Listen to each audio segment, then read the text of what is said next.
that's a mighty long time. But I'm here to tell you that there's something else. The afterworld. And the world that of never-ending happiness. You can always see the sun, day or night. So when you call up that shrink in Beverly Hills, you know the one, Dr. Everything is going to be all right. Instead of asking them how much of your time is left, ask them how much of your mind is left. And ask him, because in this life, things are much harder than the afterworld. In this life, you're on your own. And if the elevator tries to take you down, go crazy. He says, punch a higher floor. And if you don't look around you, if you don't like the world you're living in, take a look around you. At least you got your friends. You see, I called my old lady for a friendly word. She picked up the phone, dropped it on the floor. That's all I heard.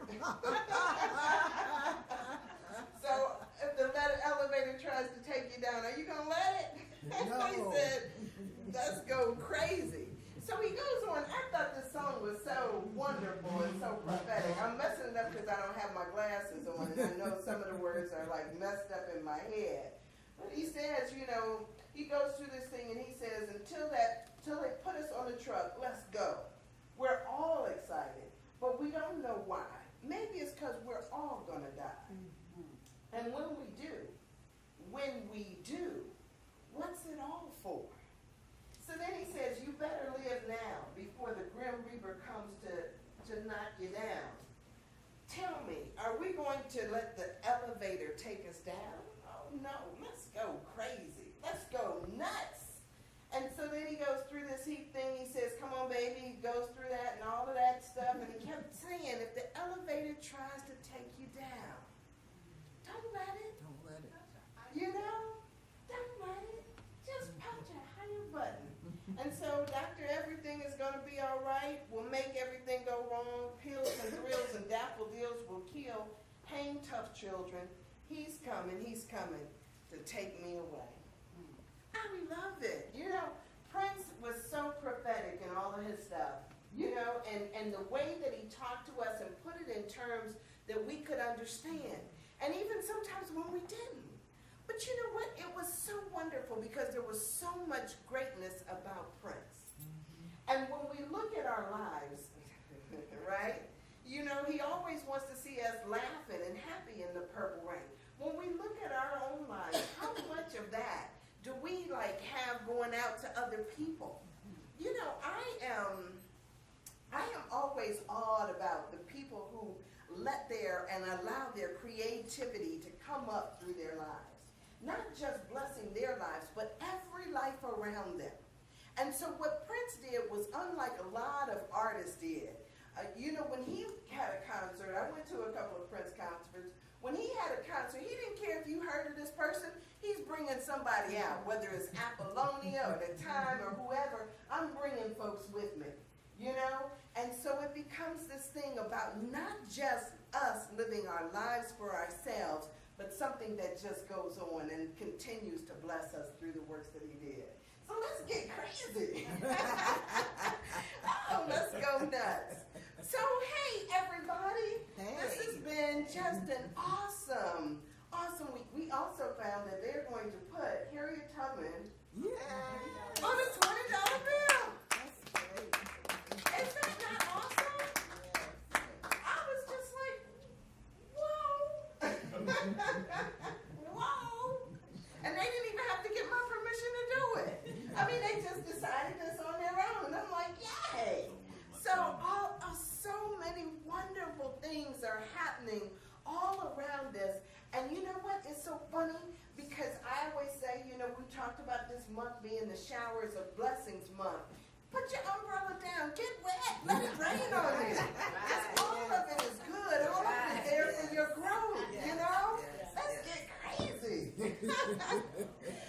You know what? I got so excited about when I started thinking about all the things that are happening, even stuff that happened to me this week. I got really excited because I got a chance to come in here and talk to you guys about it.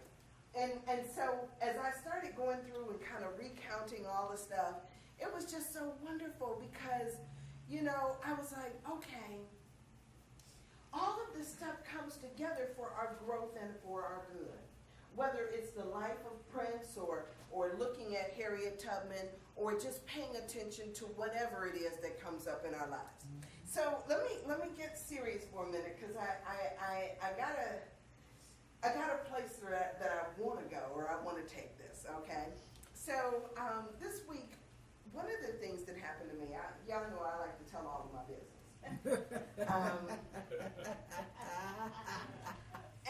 And a lot of times when we have things happen to us, they happen to us so that we can learn through them and grow through them. It's not just happenstance like we may think it may be. Right. So I started thinking about all of the things that we are to do in this present moment, you know, and how much of the things we don't do because of fear and worry. Because of what we think somebody else will say or somebody else will think about it, we get stuck and we get in our own way. And so our fear tends to paralyze us from going and doing the very thing that we know that we would desire to do. So this past week, Alan has this thing for going to wine tastings. Now, I don't know if any of you have ever been to a wine tasting. I hadn't until I started going out with Alan. And Alan, you know, they have these wine tastings, and it's like a 5-course meal. And with every course, they give you a glass of wine. Now, some people would say that you go to a wine tasting and you're supposed to spit the wine out. We never do. Never do. So, usually by the time I'm out of there, I'm like, you know, I'm feeling myself. I'm really like, you know, that's a good word for it. And so, you know, so we had a little, you know, took it a little, and so then Alan gets in his car and I get in mine, and we're on our way home. He's going to his house and I'm going to mine. And we're just having this wonderful conversation as we get home, you know, as we're driving. We're driving parallel streets, but we're, you know. So by the time that I get home and he gets back to his house, it's like I'm pulling in my driveway and I'm still on the phone and I'm happy and I'm talking to him. Everything is fine. I back into the driveway, and as I get into the driveway, I get in the garage, and all of a sudden, Alan heard me, all of a sudden I started screaming, ah! He says my phone cut off. I started screaming and blowing the horn. What had happened is that as I backed in, it's night, it's almost 11 o'clock, and as I backed into my driveway, get into the garage, I've got a motion light, I get into my garage, and some guy runs in my garage. So, you know, I'm terrified. Ah, I'm screaming, ah, you know. I start blowing the horn, and I was like, get out of my garage, you know. Yes. So, get out of my garage. And the guy's like, he's like, somebody's trying to shoot me. I was like, well, get out of my garage. Don't let it happen here. So he's on my car. Ma'am, please help me. And I'm looking at him like, get out of my garage. Y'all gotta feel me. Because, I mean, for me, there was, you know, there's this, okay, yeah, I can say, oh, I got this sense of peace because I'm like, okay, you know, if this is it, this is it. But on the other hand, I'm like thinking like, but that's not because I'm not today. You in my garage, get out, you know, get out. So as soon as he runs out of the garage, I hit the button and the garage door goes down. Alan's on the phone, you know, and he's like, well, do you want me to come? Do you want me? And I'm thinking like, no, you know, no. By the time you get here, everything is, you know, I don't know. He's gone.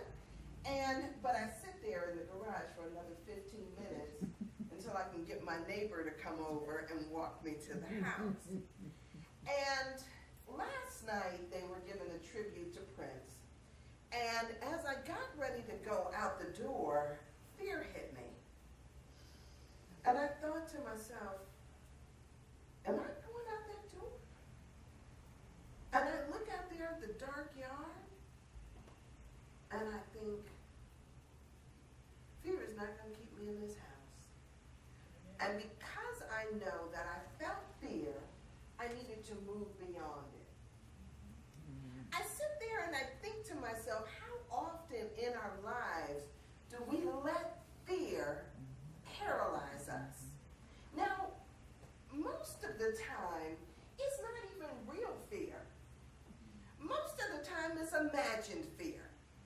Most of the time, it's about, we'll think, oh, I'd like to start my business, but oh, I don't have the money, I can't do this, I can't do that.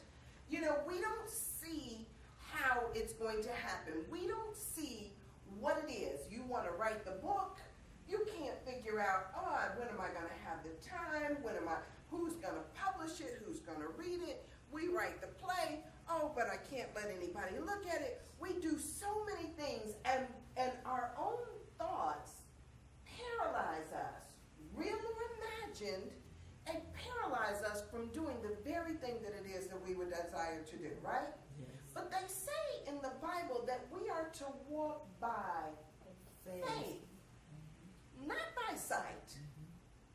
And our sight would tell us this might be a daunting task. My sight and even my experience might have told me lions and tigers and bears are in my yard. But in reality, I've been living in that house forever, and this is not the first craziness, but I hadn't had any craziness in forever. And so why would I allow that to paralyze me from doing the very thing that I want to do? So when we're in our flow, when we're being creative, when we're being in the moment, we are just being here and now. It's kind of like when we go into meditation. And in our meditation, you're not breathing yesterday's air. You know? Yesterday's air is yesterday. You have to inhale in the moment, and you also have to exhale in order to take another breath. It's all done in the moment. And when we stay in the moment, there's nothing to fear. When we stay in the moment, it is what it is. We just let go of all that nonsense that would tell us that there's something that we cannot do. So as I started thinking about it, in, like there's some biblical stories, I think, that are just, wonderfully rich. They sent Joshua and Caleb, is that the other guy's name? Yeah. They sent them out to spy the land. They said to go and, I think this is the promised land, go and look at it. And, they sent out a bunch of folks, like say for instance, maybe about 10 different people, but Joshua and Caleb went out, separate from the other group of guys. And so they all go out and they spy the land, Ooh, the land looked wonderful. It was land of milk and honey. Just seems like everything that they wanted. But when the other guys go back, they report and they say, the land is perfect. It's the land of milk and honey. Everything looks wonderful. It's green, it's growing and everything. But man, those people are like giants and we are like grasshoppers. You know what I mean. They're really big guys, really big guys. And I think they can whoop us. And so we gotta stay put. But Joshua and Caleb said, oh yeah, this is wonderful land. I think we could take them. And so it was so funny because whose report do you believe? Do you believe the naysayers? Do you believe the fear? Do you believe the things that are going to paralyze you? Or do you move forward? And that's always the question that we have to ask ourselves. What are we going to do when the rubber hits the road? What is it that we're going to do? Are we going to allow things to paralyze us, or are we going to move forward? So when as I was reading Prince's words, I was thinking to myself, like, man, you know what? All I gotta do is punch the button. Because really, all we have to do is to change our minds about what we see. And the ability to change our minds is not out there somewhere. It's not about you you know, like trying to pray to God, oh God, please pray and change my mind. It is up to you to change your own mind about the world you see. So I was loving that. And the way he was talking about, you know, in the afterworld, the sun shines all the time. You guys know that the reason why they have, and I know this because, you know, I've been in the media, the reason why they have the weather and sports at the end of the news is because otherwise you would turn off your TV. Do you know people would actually stay up? They actually stay up and stay tuned so that they can hear the weather. Now, I was over to talk to Reverend George the other day, and he was talking about how wonderful that show is, the history or story of God, the story of God on National Geographic. So I kind of tuned in, and I've been watching a little bit. And it was interesting because they started talking about the tendency that people have with their fear. There have been all these tests, and people, when they don't anticipate something or they know like something fearful is coming, it's almost as if you get antsy. Like, I don't know when it's going to happen. You know, we get antsy about it, you know, because we don't know. So if somebody tells you that something bad is going to happen to you, you know how they used to send out those chain letters or something like that, that unpredictable something is bad is going to happen to you. It's a different reaction. You get on edge and you're all looking and lurking and anticipating fear. And how many of us are like that in our lives? Somebody tells us something bad, or we have an anticipation of something bad, and we walk around in a fearful state. They said in the same report, though, that when you can predict or have a fear and give it a, you know, a direct thing, this is going to happen to you, you're going to have a colonoscopy on such and such a day at such and such a time. You work yourself up and you know, and you brace yourself and you're all good, you know? But the same idea of something happening when you're not expecting it puts you on edge. And so a lot of people live life on edge because they're always anticipating something jumping out of the dark to get them. And so it becomes this thing, this predictable pain or this predictable thing that's happening seems far worse than the unexpected. And so they were talking about that's the whole kind of thing with the apocalypse, the idea that the world is going to end one day, that people are okay with the idea of the world ending if you can tell them when and what time so that they can prepare for it. But just to say that it's coming out of the blue is kind of something different. So I started thinking about this as it relates to fear. Because all of us have these things that we're afraid of, but if we could predict that we will be all right, if we could predict the outcome of it, if we could predict what's going to happen, it seems to somehow not be as bad. So I kept thinking about, now, how does this relate to me and my life, right? What I found is, when I push beyond my fear, yesterday, I'm going to tell y'all, I stopped at the door, I'm looking out the door thinking to myself, like, okay, so I got to do it anyway. And when you do what you fear anyway, why does it seem like it's so much better? You know, I mean, I partied so hard last night. I saw everybody I knew. It just seemed like things were so much greater. And when you push beyond your resistance, that always seems to be the case. When you go to the meeting that you dreaded going to, when you do the thing that you dreaded doing, it all seems to work out so much better.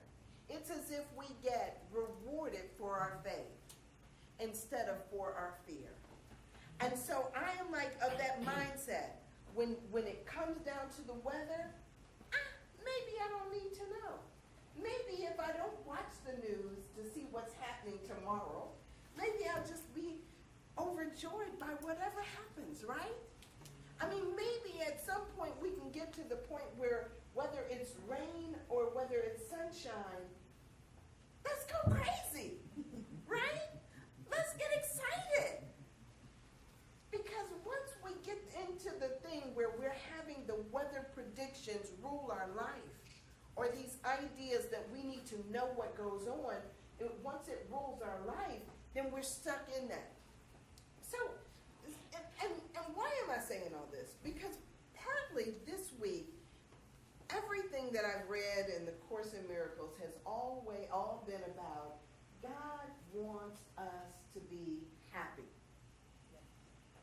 That happiness is my one goal here.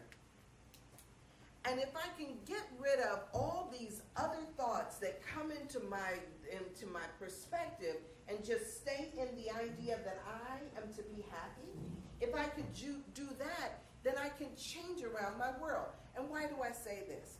Because the vibration of happiness and joy draws to us the very things that we desire. Yes. When you fear something, what do they say? That which you fear the most shall come upon you. Yes, you draw that to you. What you fear the most, you draw to you. All of that. It's so very true. But now, if you recognize that joy is a vibration, like if God wants you to be happy, and joy is a vibration, joy, that joyful vibration draws to you the thing that you're happy about. So I say this because a lot of times what we do is that the thing we fear, we give the energy rather than the thing that we desire. We think about the reasons why we can't have things, so we want it. We think why we can't have it, and we push it away. If we got into the point where we started just being joyful about what is, and then think about the things that we desire, and have that good feeling energy about that, then we can change around things and change around how we draw things to us. Everything that I read always tells me about having the joy. You know, because rain will come no matter what, but even in the midst of the rain, even in the midst of the storms, there is growth and there's good coming on, yes. Right? Yes. It takes rain, it takes all of that stuff in order to make flowers bloom, to make them grow. But all everybody wants is the sunshine, right? So why not just learn how to celebrate everything that is? Why not learn how to change your mind? When you are tempted to be sad or upset, let's get crazy, you know? Let's go for it. So we can't have this tendency, we can't live in fear. We can't live in what was yesterday, we can't live in what was before. We have to be in the moment.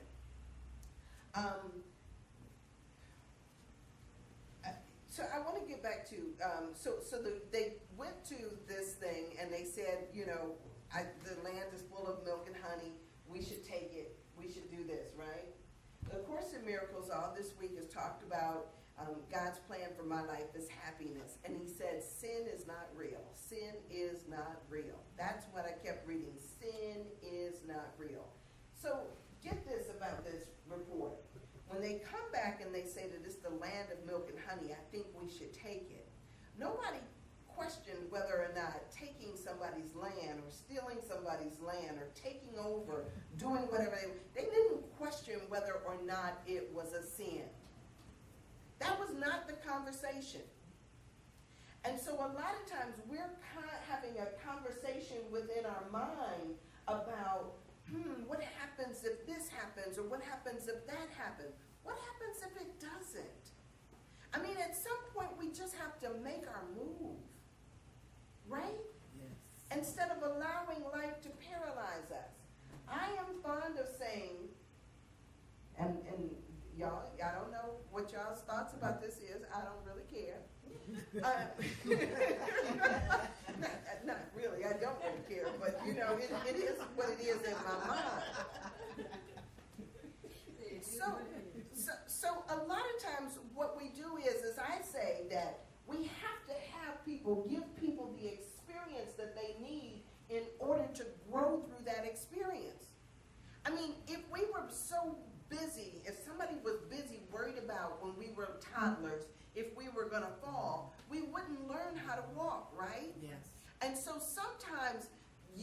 the person that brings about the experience people need to have in order to move on or to grow.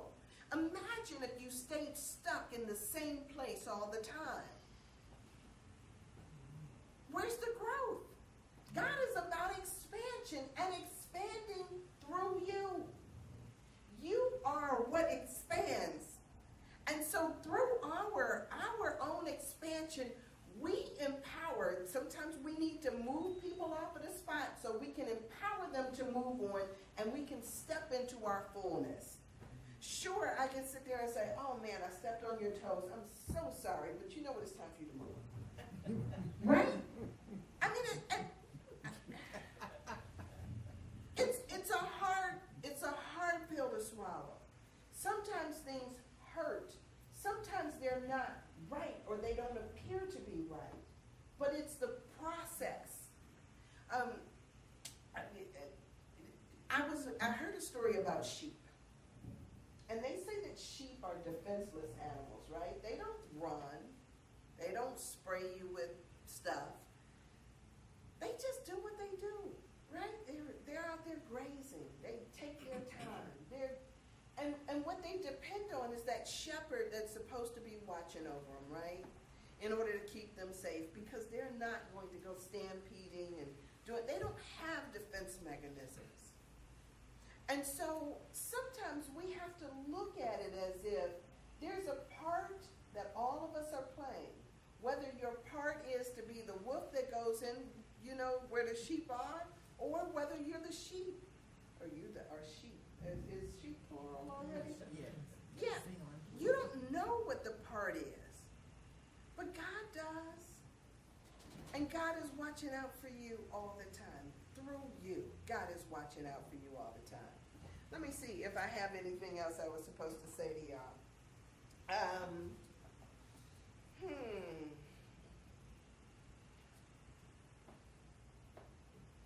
No, a little willingness, right? James is like laughing at me. Seriously though, a little willingness is all that is required for us to move into the place that we are supposed to be. A little willingness.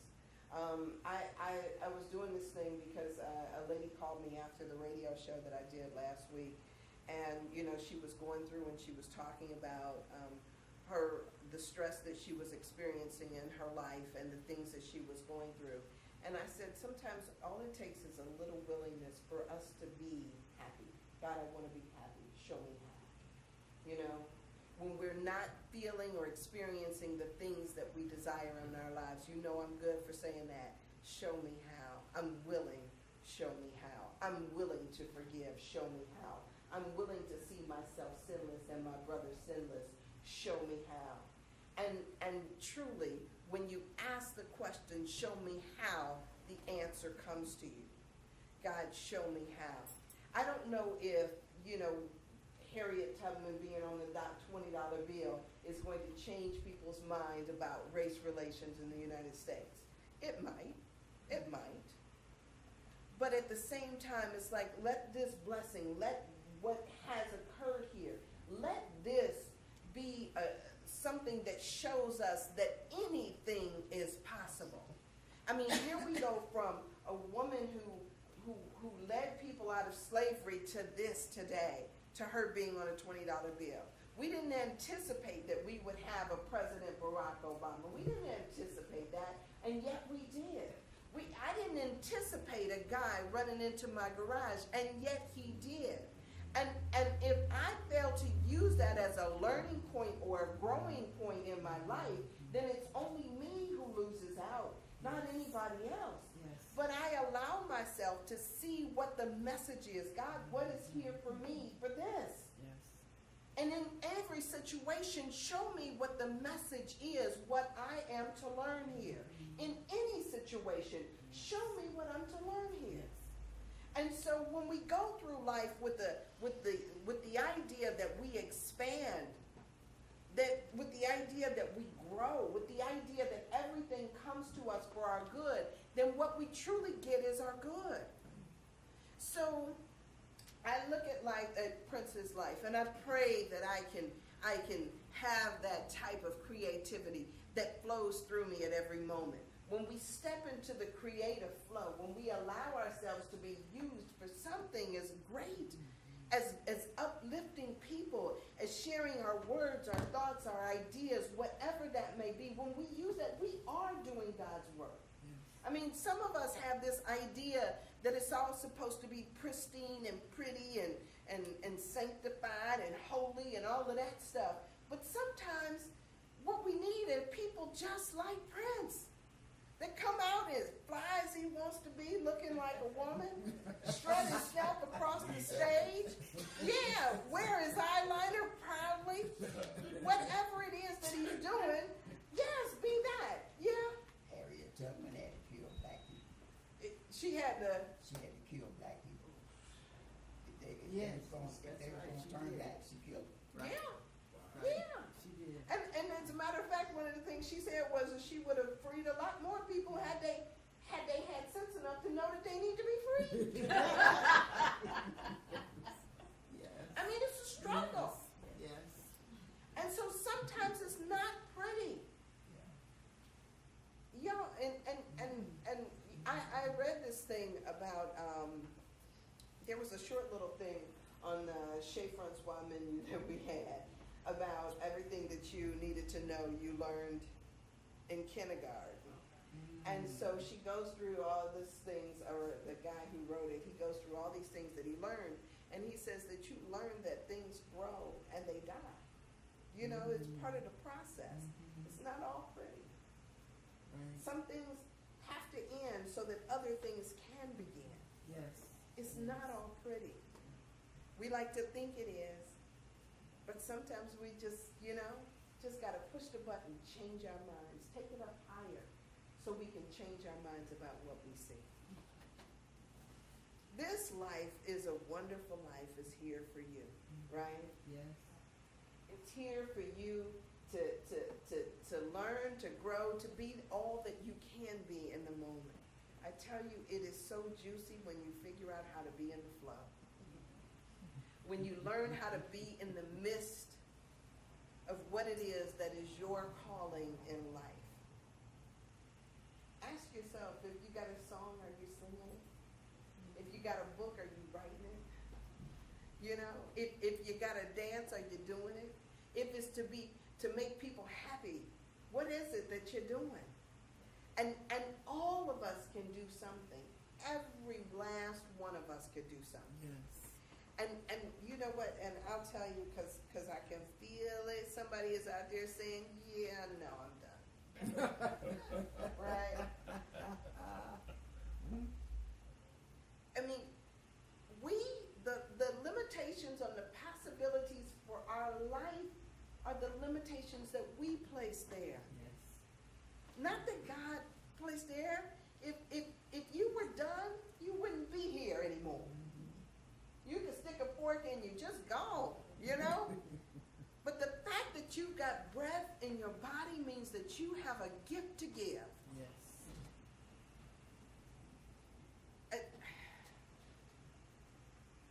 It means that you have a gift to give. And it's up to you to give that gift. No matter where you are, no matter what's going on, you can plant a seed. You can encourage somebody else. You can step into your own fullness. You can write the book. You can do whatever. Even just this past week, I was sitting up here thinking to myself, like, I'm sorry. There was a book that I had that I was getting because the author was supposed to be over at Nighttown this past week, and I called Alan to tell him that, and he was like, "Yeah, I downloaded that book for you the other day." He was like, "But I think you know her," and I was like, "I do?" And he was like, And so I turned, and the book is the author's name on there is Lauren Cecil, but actually it's Lauren Moore, the judge. I don't know if you guys know Lauren Moore. I don't know why she used a pseudonym, but she did. And I'm sitting there thinking like, oh man, isn't this neat? She wrote a book. And it's just it's a nice fictional book. All of us have that in us. All of us have the ability to step into it. So if you haven't, if you're not, why not? All right, so Pray with me, y'all, because I gotta let y'all go. So, Father, Mother God, in this moment, we just give thanks. We give thanks for the lives of so many that have sojourned here and passed on.